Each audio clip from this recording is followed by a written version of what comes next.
All right, what's going on, everybody? Welcome to the second episode of the podcast. Today, we got a variety of topics to talk about. First, we're going to talk about Malaysia's market for the U.S. exports. We're going to go into that and how that's going to open up to the U.S. Next, we're going to go into Trump not meeting with the Democrats until the government shutdown is lifted and we're back in business. We're also going to go over how today is actually the 27th day of the government shutdown.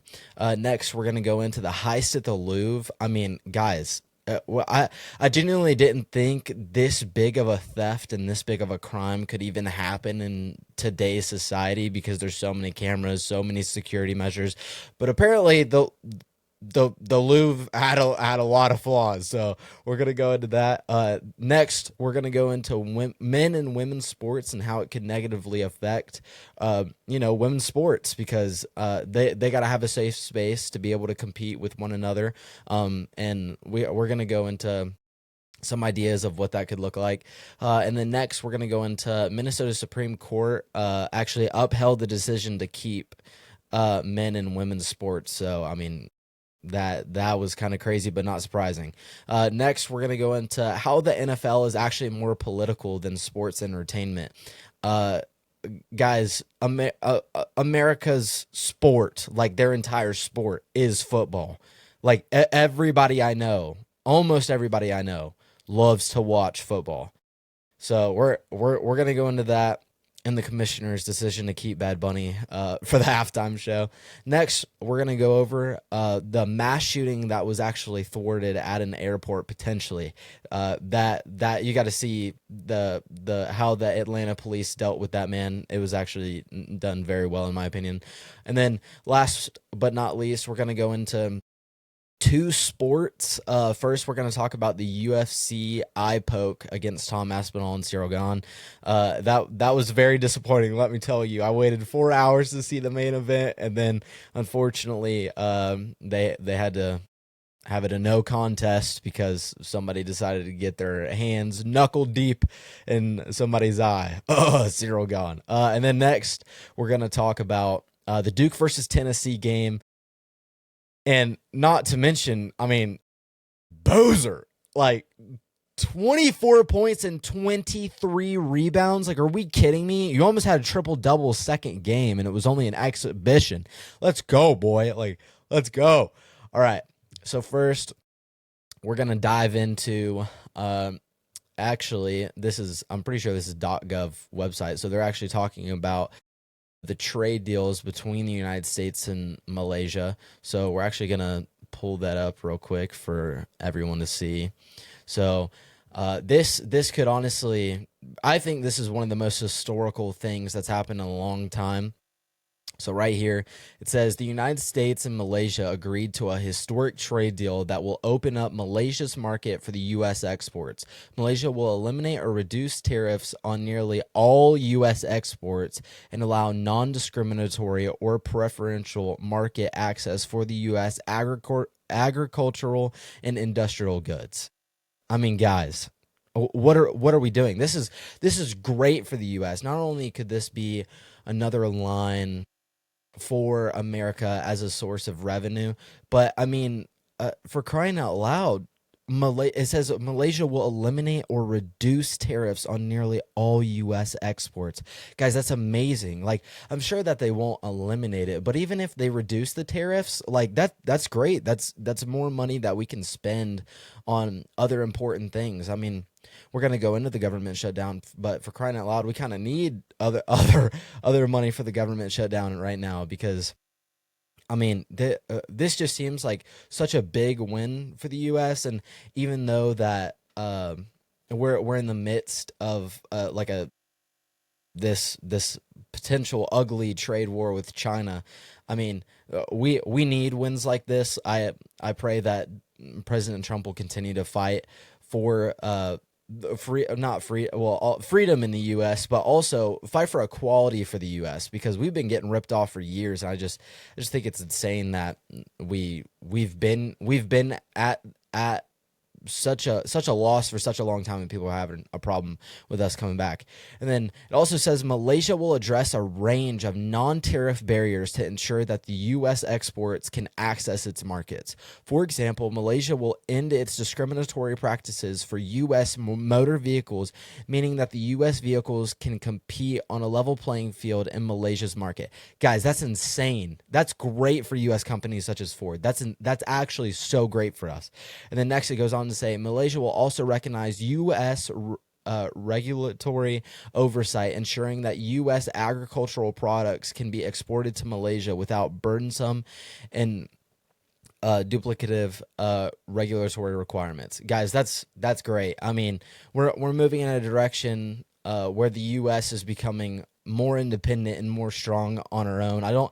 I think this was being delayed for a very long time because, I mean, the previous administration wasn't really concerned with the health of the U.S. They were more concerned about the health of other countries, even though there are wars going on across the world. I believe in America first, and I think we need to take care of our people before we take care of other people. And if you want to become an American, then obviously we'll put your arm around your shoulder and be able to take care of you. But I mean, the fact that U.S. vehicles can finally compete on a level playing field in Malaysia's markets, I mean, that's crazy to think about, that we're finally expanding to places that we thought we would never get into. And I think it's important for us to keep on trying to tap into these feeble markets for the U.S. that we haven't really been able to put a foothold in yet.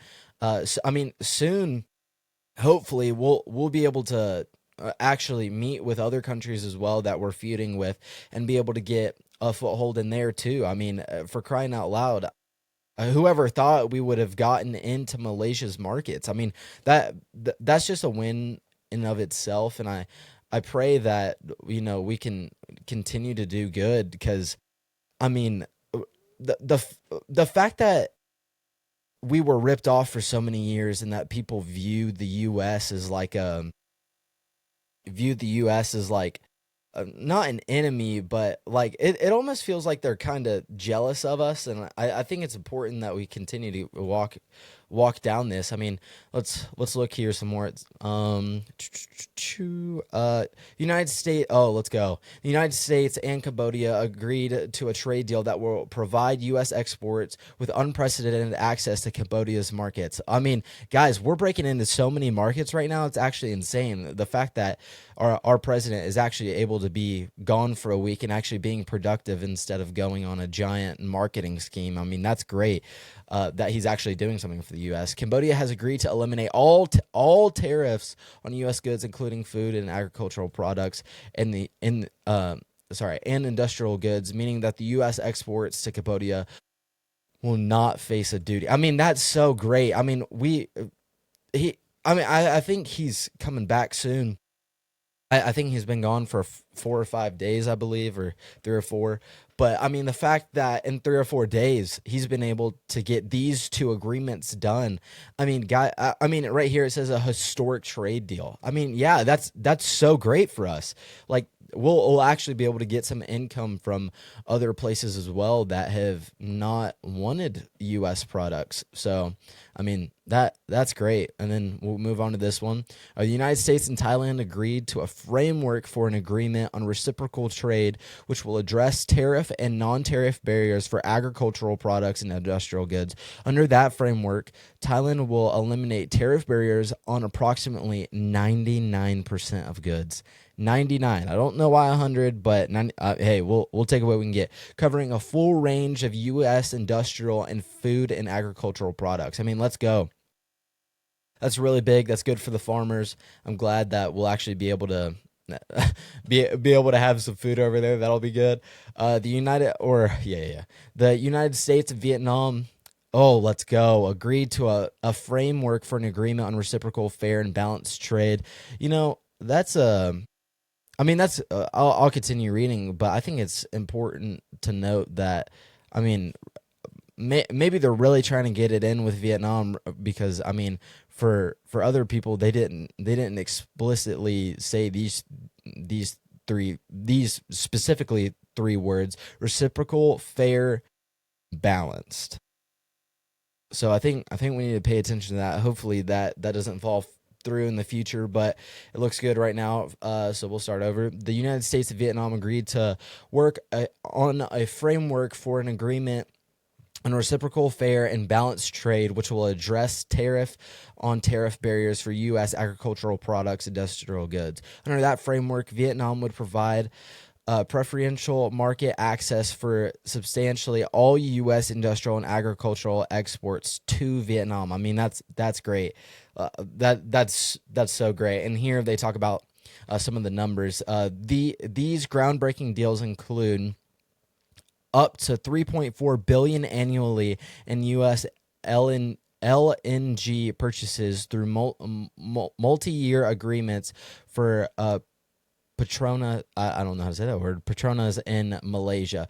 $42.6 million annually in U.S. coal sales to TNB Fuel in Malaysia, and purchases of U.S. telecommunications products and services valued at $119 million.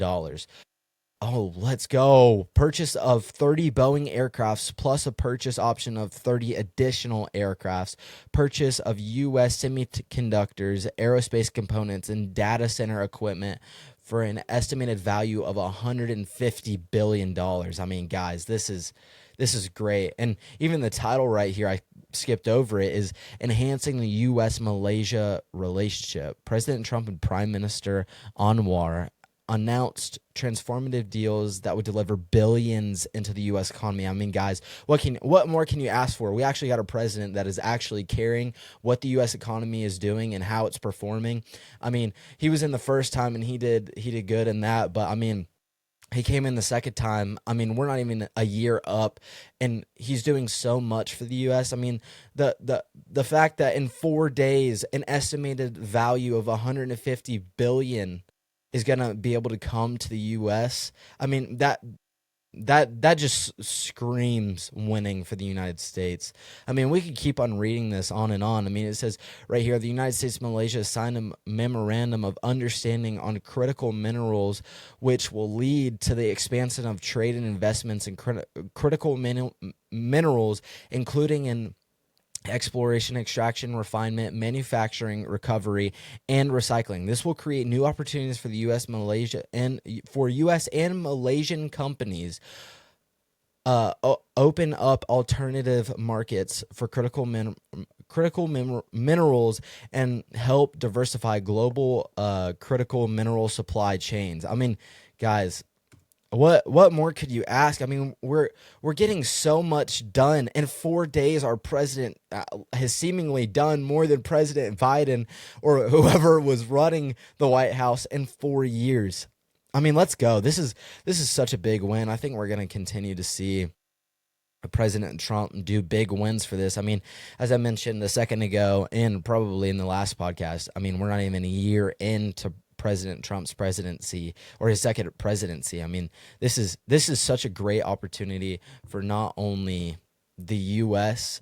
but also for other countries. You know, I mean, guys, I mean, we're making relationships happen right here.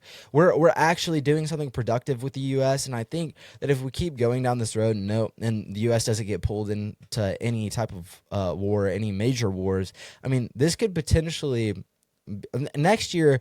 I mean, he's already setting the bar for next year. So I mean, how much higher are we about to go with the potential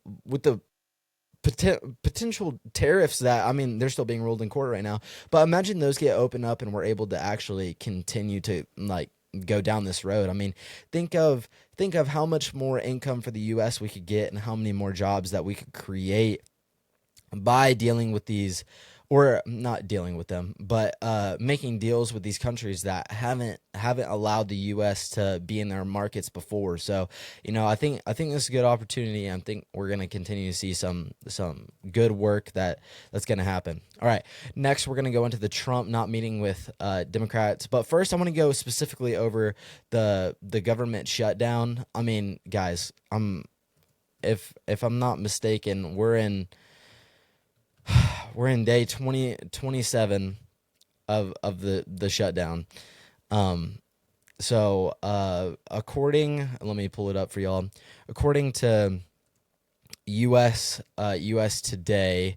Let's see. In an open enrollment for Medicare and Affordable Care Act plans to begin. That's a real problem. I don't know if anybody else feels like I do, but I mean, the Democrats just need to come clean. I mean, the fact that 42 million people are about to be affected because you want illegal health care for or health care for illegals, that that's a problem. That shows you where they actually stand on the people that's in America, here legally, born and raised, or immigrated from. Is they'd rather care about people from other countries than care about you, which that's a big problem. I mean, if America isn't waking up to the hypocrisy of the Democratic Party right now, I mean that's a big problem. I mean, we need to get the government back open and actually be able to help the people that are about to struggle. And then I was going to mention this, but I'm pretty sure it talks about it here too. That I mean let's see. Yeah, the U.S. Department of Agriculture, which runs the Supplemental Nutrition Assistance Program, or SNAP, the largest food aid program in the nation, as well as Special Supplemental Nutritional Program for WIC, also known as Women, Infants, and Children, posted a notice on its website on Friday, October 24th, stating or saying federal food aid will not go out on November 1st. And the USDA noted or notice said, bottom line, the well has run dry. I mean, for crying out loud, is giving health care to people that aren't legally in this country, is it worth the potential lives that you're risking in America? I mean, for crying out loud, guys, I mean, just you guys, I mean, to my knowledge, I don't think you guys have ever really tried to go this hard to shut the government down. I mean, usually you guys are willing to make deals and be able to help the American people out where they're struggling, but I mean, you guys won't even give a dog a bone. Like, this is so bad. I mean, the fact that they're saying the bottom line, the well has run dry.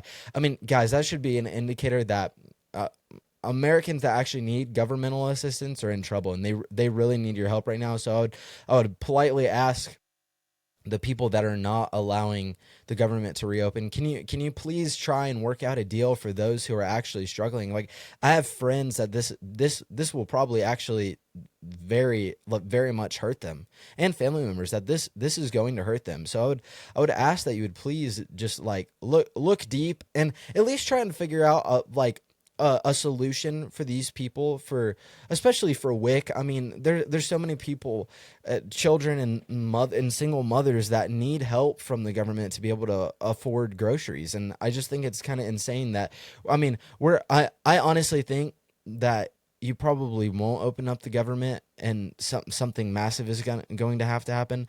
But I mean, the fact that we're in day 27, the second longest governmental shutdown in U.S. history, I mean, that's such a problem. Like, and I genuinely believe we're gonna go to number one. I genuinely believe that, unless the people that are shutting down the government can honestly take a deep look in their heart and have some sympathy for these people that aren't on a U.S. governmental salary. And for crying out loud, you guys get paid hundreds of thousands of dollars a year, and you guys aren't doing your job. So can we please step in and actually do your job?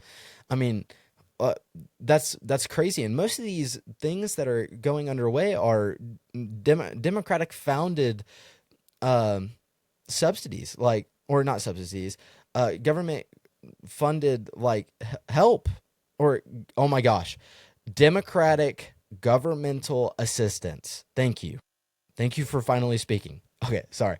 All right. So I mean, I just think that's kind of insane that we're honestly, this whole thing is political. They don't actually want to. It seems like they don't actually want to help help these people, because I mean, they're gonna starve. They're not gonna be able to have food. We gotta do something about that. But here's President Trump talking about how he would like to meet with Democrats on reopening the government, but he won't until they actually reopen the government. I mean, guys, I mean, the fact that not he's not willing to meet with them right now. I mean, that says something. Like we do need to genuinely fix this. I mean, we're we're in a state right now where, I mean, we're further dividing America, and we need to get back to where people are actually, like, basically, for a lack of better term, singing kumbaya and coming together and wanting to be Americans together. I mean, for crying out loud, like, if you know who Nick Shirley is, I mean, he's an independent journalist on YouTube. Go look him up. But he goes around and talks. He does generally lean conservative, but all he really wants to do is go in to talk to these people that are at these protests, at the No Kings protest, at the Free Palestine protest, and really understand, like, where they're coming from and what it looks like from their point of view. Which, I mean, I think that's what America is all about. We're supposed to uh, be able to talk with one another. But whenever our government elected officials are not wanting to work with each other and harming all of us and our peers, and for crying out loud, like, for people that are in the military, like, they're about to not get a paycheck. I mean, luckily, Trump, one of his billionaire friends, is willing to put forward some cash to be able to help help raise money for them, or probably raise money. And but I know that he is giving money for those troops to actually get paid. I mean, for crying out loud, guys, like, we got to do something about this. We got to put our egos aside and actually put the American people first, and be able to actually interlock arms and step forward. Because the whole point of America is to live in sync with one another, and, like, even if you don't like each other, just live in peace with one another. And if we could just lock arms and slowly get the ball rolling, and slowly step forward, and slowly start getting momentum to where each side, Democrats and Republicans, can kind of feel like we're both making leeway. I mean, I think that would be very important. Because, guys, for crying out loud, like, we're hurting people, like you people that are making hundreds of thousands of dollars sitting in a chair on government, voting for the or not, for the shutdown, the Democratic shutdown. Like, that's an issue, that you're getting paid hundreds of thousands of dollars, and you say you're concerned about your fellow Americans that aren't making as much, but you're not doing anything. You're continually shutting down the government. Keep on voting against it. They've tried to come to you with, like, deals that be like, hey, can we at least open this section up for, or this section up to help these sector of people, and you say no, all because your egos are too bruised. Like, guys, I understand. And midterms are coming around, and you guys may control the House and the Senate soon. But for now, could we at least just take a moment and look at the people's lives who are actually being affected by this and do something about it? So yeah, that's the last thing I'm gonna say about that. And then next, we're gonna go into the heist at the Louvre. I mean, for crying out loud, guys, like, what are we doing? The fact that we're here and we're not, like, we haven't taken the proper precautions to avoid something this large from happening, like, it's such a problem. So we're actually gonna look at some statements that were actually made. So it says right here that the Paris prosecutor, I don't know how to say that name, Loire, I'm not even going to try to pronounce that last name. If you want to go look it up, look it up. But the Paris prosecutor said that the wrongdoers who took these gems won't earn 88 million euros if they had the very bad idea of dissembling these jewels. She also said in an interview with a broadcaster, RTL, we could perhaps hope that they will think about this and that they won't destroy these jewels without rhyme or reasons. Or rhyme or reason. Guys, I mean, they're criminals. They are obviously didn't have the rhyme or reason to say, you know what, maybe it's not in our best interest, or not in the public's best interest, to go in and rob such great great, not only art but like history. Guys, they don't have a heart, they don't have a soul. If you think that if we're gonna, I mean, for crying out loud, if the Paris prosecutor is going to lead with ease and with a non-authoritative voice, like we got a problem. Like the fact that you're trying to say that they won't destroy these jewels without rhyme or reason. I mean, the whole reason they went in there was to steal it, probably so they could get money and sell it on the black market. Like if you think they have any heart or any soul, like go ahead and pack your bags and go ahead and leave. Because if you're gonna sit around hoping that they're gonna walk in to the front desk and set the jewels on your desk, like guys, with all due respect, I mean that's a fever dream. It's never going to happen. It's not like these people have a heart. I mean, they specifically went in there, found a point of weakness, and did it so that they could steal this, probably for potential profit. I mean, it's kind of crazy, and that we're even having to talk about this. Like we're in the big 2025. Like what are we doing with these types of weaknesses and these types of security measures? Should they, like, these type of security measures needs to be upped, apparently, because I thought something as big as the Louvre would never get broken into. Like, how in the world are we even here to where we're having to potentially miss a piece of history that is probably forever going to be lost because you guys won't do the proper precautions to, like, at least hire people to find weaknesses. Like, if we're not spending real money on trying to find the weaknesses in the in the Louvre, like these types of things are not only going to happen more to the Louvre, but they're also going to happen to other priceless artifacts across the rest of the world. So I think we need to actually own up some accountability. I mean, for crying out loud. Right here it says the museum's director, Lawrence Descartes, said Wednesday she had offered her resignation, but culture. Oh goodness, sorry. Where was it? Her resignation, but culture minister. I'm not gonna try to say that. Refused to accept it. I mean, she should resign. I mean, the fact that the museum director isn't doing her job and we've lost such a valuable piece of history, probably for the rest of our known lives, is very, very sad. She appeared before the French Senate's Culture Committee and acknowledged a terrible failure, saying that the theft had exposed weaknesses. I mean, for crying out loud, of course it exposed weaknesses. You lost. What was the evaluation? 80-something million dollars? 88 million euros. Like, guys, that's a problem.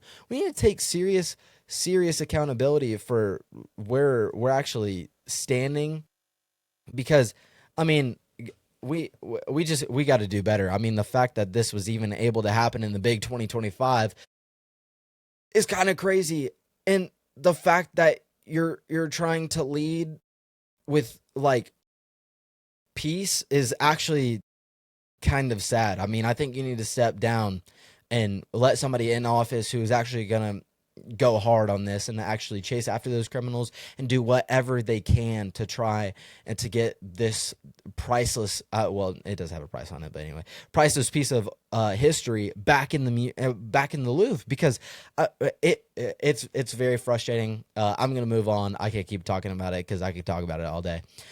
Next, we're gonna go over men and women's sports and how it could negatively affect women. So there's been a couple of stories recently about, especially this one that comes to mind, about a high school volleyball team that had to forfeit because they were playing against a transgender, which, you know, that's sad to see that these girls, you only have 4 years in high school, and some of their best moments and competitive moments are being taken away from them because California won't do something and step up and actually just, like, if, you know, it's America, you have the freedom to do whatever if you want. to be transgender, even though I don't agree with you, I believe you have the option to be able to do that. So if you want to do that, you can. Now I think you should be a 18 and above, but if you want to do that, that's fine. Like, let's create a separate league for transgenders to where they're able to compete against each other, and it be fair for the biological women. Because I mean, for crying out loud, like these poor girls don't have their whole life to play volleyball. Like, most of them will only be able to play it super competitively for 4 years. Some of them won't go to college. So I think that we need to step up as a nation and, try and cater to these poor girls that aren't being able to properly live the high school experience. And here it says a girls' high school volleyball team with a transgender player in California had more of its games forfeited last weekend. The forfeits are the first since a lawsuit was filed by 3 current and former players against the school district and state agencies. The forfeits came against Jurupa Valley High School, based in Riverside County, on September 13th at the Freeway Games tournament, according to Maribel Munoz, the mother of 2 student athletes who are plaintiffs in the lawsuit. Munoz told Fox News Digital that Aquinas High School, I'm not going to try to say that, something high school, it's San Dimas High School, were the teams that forfeited. The high school sports archive website, Max Preps, shows that Jurupa Valley was awarded a win by forfeit September 13th against, I'm not going to try to say that, something high school at the tournament. The Press Enterprise newspaper in Southern California reported that Aquinas, I'm not going to try to say that, and San Dimas all forfeited to Jurupa Valley last weekend. Fox News Digital has reached out to those schools and Jurupa Valley for a comment. Prior to last weekend, 4 teams had been confirmed to have forfeited against Jurupa Valley this season: Riverside Poly High School, Rim of the Ward High School, World High School, Orange Vista High School, and A.B. Miller High School. I mean, guys, the fact that 4 teams have been confirmed to have forfeited against Jurupa Valley, like, guys, this is a problem. Like, we are taking away like moments that these little girls will never have. Like, they won't, like, they could have had one of the best games of their career if that transgender athlete wasn't in on that team. Like, you would never know. All these opportunities have been taken away from them, and I think it's kind of insane that we're thinking that biological men are equal in sports to women. I think that men and women should have very equal rights. Like, that's not, I'm not trying to advocate against that at all. What I'm saying is, like, there is a biological difference between a man and a woman. Testosterone in men is what makes them so, like, big and aggressive and able to endure more. Like, for now, don't get me wrong, like, if you look at some of the UFC fighters and the women, I mean, they go at it. They get beat silly sometimes. It's actually very, like, it's entertaining to watch, but I generally don't like watching women fight because, I'm just old school. Even though I'm only 20 years old, I got an old school heart. I don't like seeing women get beat up on. But I mean, they go to war, and it's like, but if you were to put one of those female fighters in with even a bottom ranking male fighter, I mean, that male fighter would probably demolish those women. It's just because testosterone is different than estrogen. I mean, it's designed to like, not enrage you, but like to get you going, to make you be able to be aggressive. So I think that we need to look at how this is actually affecting, the kids. Like, put politics aside. Like, let's cater to these young girls that are actually missing the opportunity to play with their teammates in a sport that they love, that they probably will not have the rest of their lives to play. Because, they're going to grow up, they're going to get married, they're going to have children. Like, they're going to have other responsibilities other than being 14 to 18 playing in a volleyball game. like playing volleyball is fun. Like if you've ever been to the beach and you see a volleyball net set up and you go play, like it's very fun. And the fact that we're taking away from these girls' youth is very, very sad. I think we need to do something different. And along those lines, Minnesota Supreme Court actually just upheld the decision to keep men playing in women's sports, which, I mean, guys, like, let's just create their own separate league so that way everybody can be in kumbaya and we don't have to keep on fighting. So the brief states, the Minnesota Supreme Court has determined a transgender powerlifter was discriminated against after being banned from women's division events. I mean, this isn't a surprise, but like, guys, what are we doing? Like, if you've seen how much a man can lift versus how much a woman can lift, it's insane. Like, for instance, like if you look up a video of Eddie Hall pulling, I think it was 1,000 pounds, find me a woman that could do that. If you can find me a woman that could do that, I will. I won't agree that they're equal in sports, but I mean, like I don't think you're ever going to be able to find a biological woman that could pull 1,000 pounds off the ground. Like it's so sad that a Supreme Court has determined a transgender powerlifter was discriminated against for being banned against or being banned from a women's division, not a transgender woman, a woman or women's division. And the brief also states the ruling does allow for USA Powerlifting to make an argument for one claim and exception based on competitive fairness. However, reps for the transgender powerlifters say the defense is mostly irrelevant to the case. I mean, guys, whoever's on that Supreme Court needs to be like they need to be kicked off that Supreme Court. The fact that we're even having to have this conversation and you're saying the defense is mostly irrelevant to the case, like what are we doing? I mean, I pray that the best lawyers in the world. Honestly, I genuinely believe that if the best lawyers in the world came together and they wrote up a case about this specific transgender powerlifter case, that the courts would be biased and they would still vote to keep transgenders in powerlifting. Like, out of all the possible things that you could, like the possible sports that you could have a transgender play in against biological women, like the fact that we're talking about powerlifting is actually insane. Like a man can pull way more weight than a woman can. Like it's science. Like you either have an XX chromosome or an XY chromosome. You can appear different. I mean, if anybody's ever been to Thailand, you can definitely tell that you can definitely look like a woman. However, you're not a woman. Like you're not a biological woman. You can pretend and say you feel like one, but no. Leave women's sports alone, please. Like we gotta stop. All right, next we're gonna move on to how the NFL has become more political than sports entertainment. I mean, guys, America,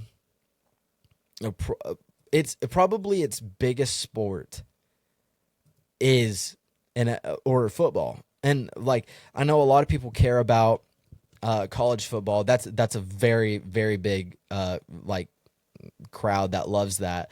But the NFL is so big, so big. I mean, so many people watch the Super Bowl in a year, and America loves football.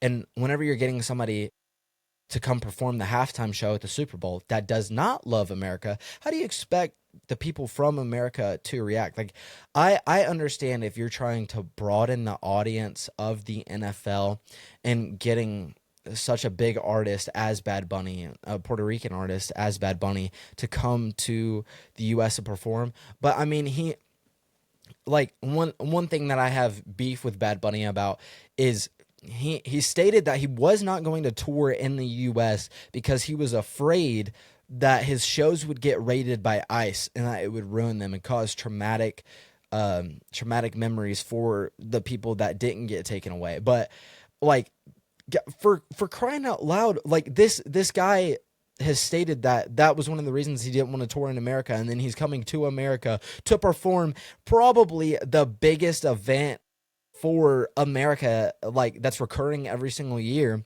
the Super Bowl, all for a whole bunch of money. Like, I'm not trying to be funny. That's being a sellout. You're being a sellout, Bad Bunny. If you're saying that you're not going to come to tour the U.S. because you're afraid that ICE is going to raid it, what makes the difference for the NFL?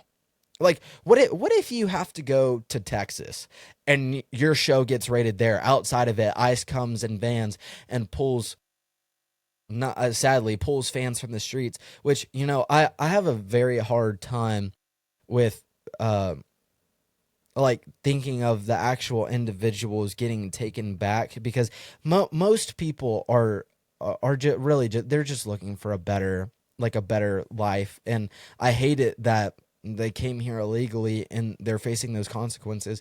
But I really wish there was a way for people that haven't committed a crime, other than coming here illegally, that people that haven't committed a crime to be able to stay here. Like, I wish there was some type of way, because I mean, I love the different cultures that come here, and I wish that they were able to live here as like peacefully as well. But I mean, can we like fix the immigration thing to make getting access to live here legally easier? Because I mean, the queue is so far up, and I mean it's hard to even just get a meeting. So I mean, I just wish that we could do something about that, because I don't like that people are getting pulled from their jobs and their homes and stuff like that. But at the same time, you got to come here legally, and especially for the criminals, like, I mean, you got to go. Like, if you're illegal and you've been committing felonies,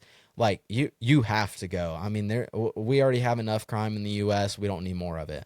And even here it says, Goodell addressed the controversy surrounding the Grammy-winning Puerto Rican artist, aka Bad Bunny, some of which comes from President Trump at the annual Fall League meeting on Wednesday. This was the first time Goodell discussed the choice of Bad Bunny, though the backlash is nothing new for him.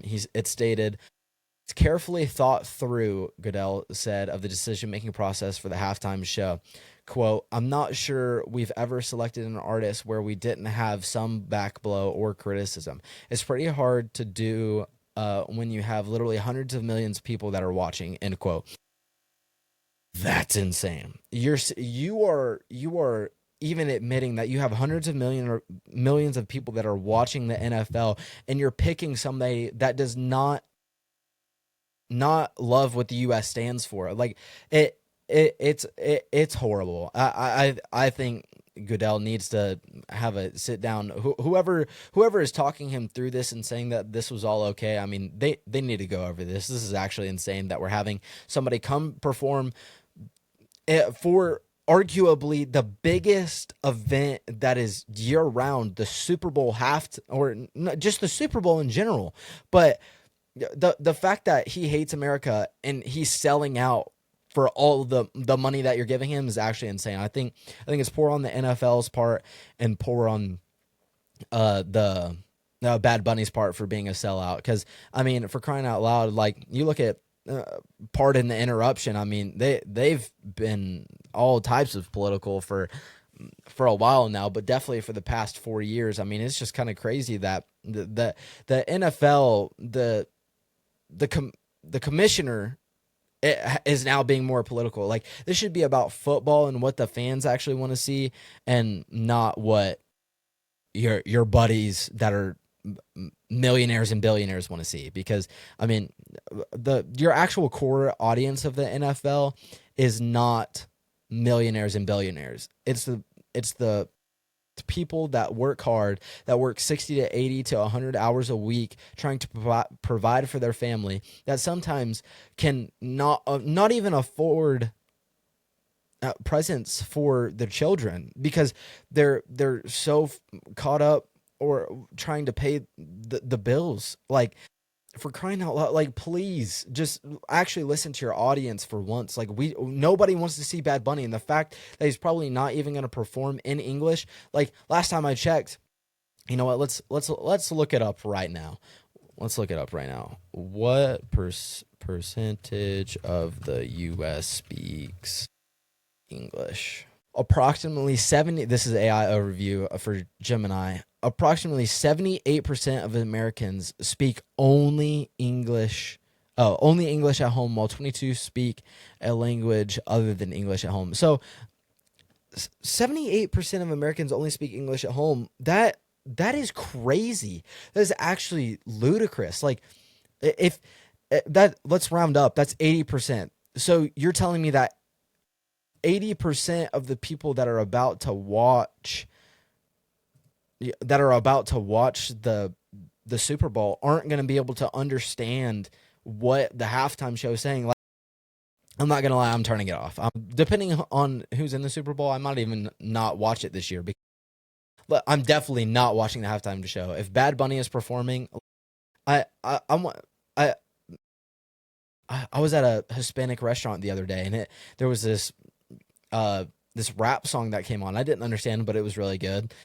Like, if you hate America and you won't even tour here because of something that you're afraid about, that 99% is not going to happen, in my opinion, that's a problem. You're a sellout. The NFL is selling out. Like, you're missing your core audience, NFL. We gotta do better. All right, next we're gonna move on to the mass shooting that was thwarted. Thank the Lord. We're gonna go ahead and watch this video here. It's sad that these types of situations are even happening and that we're even having to discuss this. I mean, we need to start praying for protection over our nation, because this is getting out of hand. All right, let's go ahead and look at this here. As you mentioned, Atlanta. I'm Steve. I mean, guys, we need to seriously be praying for our country, because thank the Lord that this mass shooting was stopped. But imagine if it wasn't. Imagine if that man with an AR with 27 bullets went in there and hit and killed somebody with each and every bullet that he fired. That would have been 27 people that were dead. 27 probably more families than that, because if you think about it, let's think of me right now. I have my dad's side of my family and my mom's side of my family. I mean, how many families in that? Like, I can think of separate families that are being made or already made. 1, 2, 3, 4, 5, 6. I'll say 6 to 10 separate families, individual families that would have been affected. Not including any of my friends, and like, that would have been affected by me dying. So imagine how many 27 people dying would have been affected. And I think it's a serious spiritual attack that's over the U.S. right now, with all these mass shootings that have been going on. And thank the Lord that mentally ill individual was thwarted and he wasn't able to commit that mass shooting. But I mean, the fact that he was a convicted felon, that he was able to get his hands on a weapon is very concerning. I think we need to, or I'm sure that the Atlanta Department and the FBI will do its job in investigating this whole matter. But we need to seriously do something different. I mean, the fact that they knew he was mentally ill and somehow he was able to obtain this firearm, and whenever that comes out, I'm sure we'll talk about it again. But I mean, thank the Lord that this was thwarted and nobody lost their lives that day. Next, we're gonna move on to the final two topics. Number one being sadly, the UFC letdown of Cyril Gane poking champion Tom Aspinall in the eye. I mean, You can't do that. And I saw this hilarious meme of this guy saying, I know John Jones trained Cyril Gahn, but I don't know how, and I can't prove it. I mean, they're trying to say that it wasn't intentional, and I could buy that. However, I could also buy that it was intentional. I mean, he continually pressed forward. Excuse me, and I'm gonna play the video. Excuse me. It looks like it went knuckle deep in his eye. I mean, I feel very bad for Tom Aspinall, and I will be praying that he has a good recovery and he's able to see after this, and they're able to get this fight on the road soon, because, I mean, that's one of the most anticipated fights of the year. And unfortunately, I think it was also very disrespectful for the crowd to try and boo Tom Aspinall. I mean, he got poked in the eye. Like, what are you supposed to do if you can't see? I mean, obviously, if you look at Michael Bisping, I mean, he only had one eye and he was in the octagon whooping people left, right, and center. But for those who, aka Tom Aspinall, who got poked in the eye and has the ability to see out of both eyes, if you take that away, I mean, how much less capable are you of beating this guy, especially as such a hard hitter as Cyril Gahn is? I mean, bro, if you can only see halfway, like, if you get knocked to the side, like, I can't see my hand right here. I cannot see my hand right here. Like, probably right there I can see the fingertips.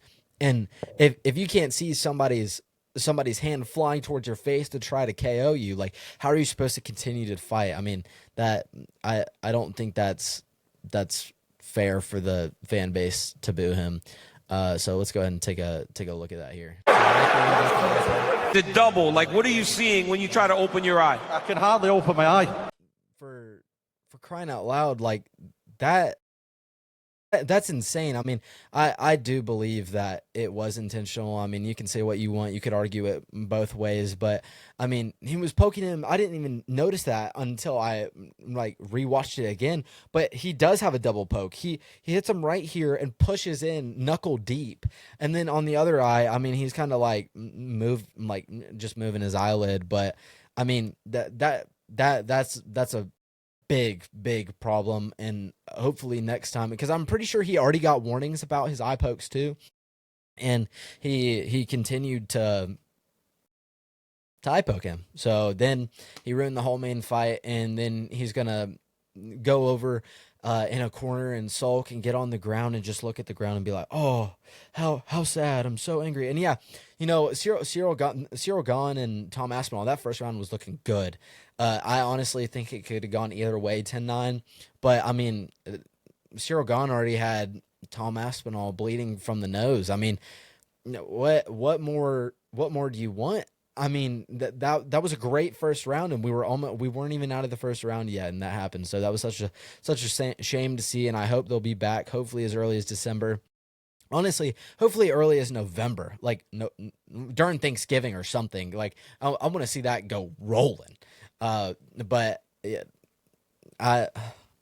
yeah, all right. We're just gonna move on to the next one, because I mean, I could talk about that forever. But I mean, I believe if it was intentional, that was poor sportsmanship on Cyril Gahn's thing, and if it wasn't intentional, then I mean, we'll deal. But all right, next we're gonna go over Duke's amazing win against Tennessee.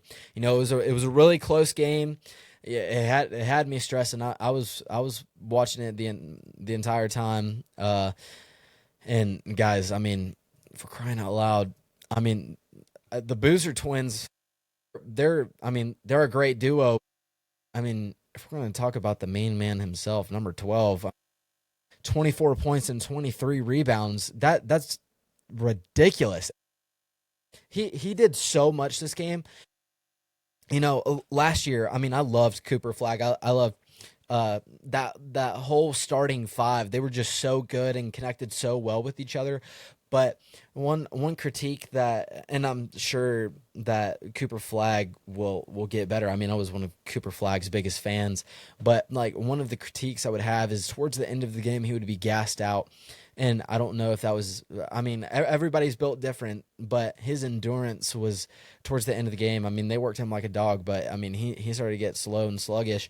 But I mean, if you look at Cameron Boozer, who uh, who uh, basically did the job of like a big man. I mean, it was crazy. He had 24 points, 23 rebounds, 6 assists, 2 blocks, and 1 steal. That, like, guys, that's insane. That, like, 23 rebounds. I mean, I guarantee Angel Reese is going to see this and see all the praise he's getting for getting 23 rebounds and be like, why am I not getting that type of praise? Maybe it's because half of the shots that you chalk up, you just get back and no one's even defending you. Like, and don't even get me started on Angel Reese. She needs to shut up and pack her bags. It's actually insane. She acts like she's the, you know what? It's not the Angel Reese show. We're going to talk about Duke, but so Duke was able to pull out the bag in the second half. I mean, first half we were, I think we were figuring it out. I mean, right here you can see in the first half Duke scored 37 and Tennessee scored 43. They did an excellent job of being able to keep up, and luckily out of the gate in the second half, Duke came out swinging and was able to pull it out. But I mean, that whole second half they were doing great, but you know, I feel bad for Tennessee. Luckily, they didn't close it out, but they could have closed it out. But they went, I believe it was like 7 or 8 minutes without a field goal. And whenever you go 7 or 8 minutes without a field goal, I mean, hey, for crying out loud, if you go back and look at last year's Final Four, I mean, Duke should have won that Final Four game. I mean, I believe we were up 13, and sadly, we did not come out with clutch. But whenever you go 7 minutes without scoring a bucket, I mean, you can't expect to win. Like you have to push through that pain and the cramping in your legs in the final minutes of that game. And I've never played for crying out loud, I've never played a 40-minute game. But like you got to push through all that if you want to win. And I think one thing that I'm very excited to see this year is the lineup. Like if we go ahead and look at Duke's lineup for this year, I mean, we already beat UCF 96-71, and thank the Lord we beat Tennessee 83-76. But next, like guys, we have people that we haven't played like on a regular schedule in so long. We have Texas, Western Carolina. Texas, I believe, it'll be a little tough, but I think we'll beat Western Carolina. I think we'll beat. I mean, it's Western Carolina, but you know, Army. I think we'll beat Indiana State. I think we'll beat Kansas. We'll be, but I mean, you never know. I mean, look at last year. We lost but barely. Niagara, Howard will be Arkansas. I'm very excited to play Arkansas. I think that game will be good. I mean, I have a lot of respect for their coach and their program. I think that it's going to be a close game, but I think it's going to be a good game. I was proud of them and cheering for them against all their opponents in the NCAA tournament last year. And Florida, that'll be a great game. I mean, that'll be so good. Like if we go ahead and look at this, I mean. So in men's basketball history against Florida, December 27th of 1973 to November 26th, 2017. 2017 was the last time we played Florida. We have 5 wins. We've only played them once at home, and luckily we've won. And we've never played them away, which I think is kind of crazy. But we've had 2 losses against them. Their last matchup in 2017.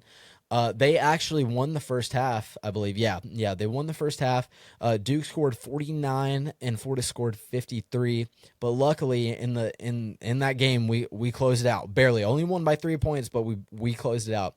We outscored them in the second half 38-31. And I think this is going to be a really good game. I mean, congrats to them for winning the national championship last year. They deserved every last bit of it. I mean, I watched it against Houston. Obviously, I was not playing against Houston because they beat my boys. Since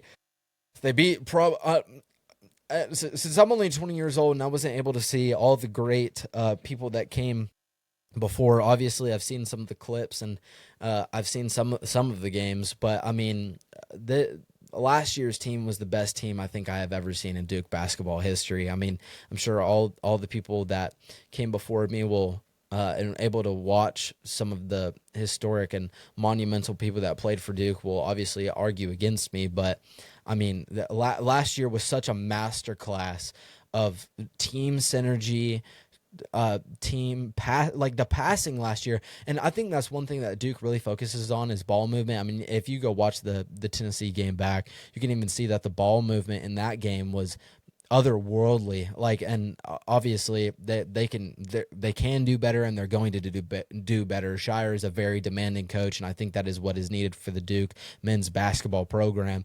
However, I mean, they're we got a lot of people that are coming back, such as Slim, aka Isaiah Evans, and I forget his first name, but Sar Gungaba and Slim. I mean, they all were getting rowdy, and I believe what's it called?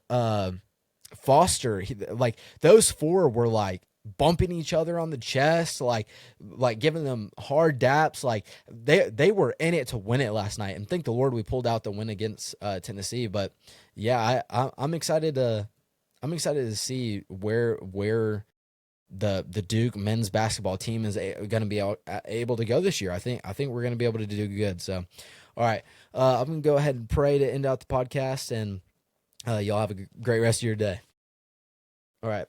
Dear Lord, we come to you and we ask that you would please provide everybody that's listening to this podcast and that is not with safety over the week, Jesus. I pray that you would please help President Trump to stay safe, and you would protect his life, and that nothing bad would happen to him, Jesus. Lord, I pray that you would please start a revival in our nation, that men and women from across not only everywhere in America, but also everywhere across the world would start to stand up and preach your name, Jesus, and that we would be able to live in unity with one another, and that there would be no wars, and that we wouldn't have to worry about such an uneasy time right now, Lord. And Jesus, I pray for everybody in school that you would give them good grades and the knowledge and the wisdom to be able to get good grades and get 90s and above on all their tests and quizzes and assignments, Lord, and that you would help them to pull out with a high GPA at the end of their college career, Jesus. And if they decide to go to grad school, I pray that you would be with them in the decision making there, that you would give them the wisdom of where to go, and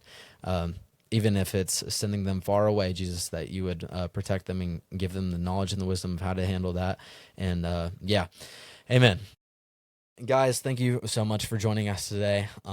We'll see you next week with a bunch of different topics and different variety of things. I'm sure there will be plenty of things to talk about. So yeah, everyone have a blessed day, and God be with you.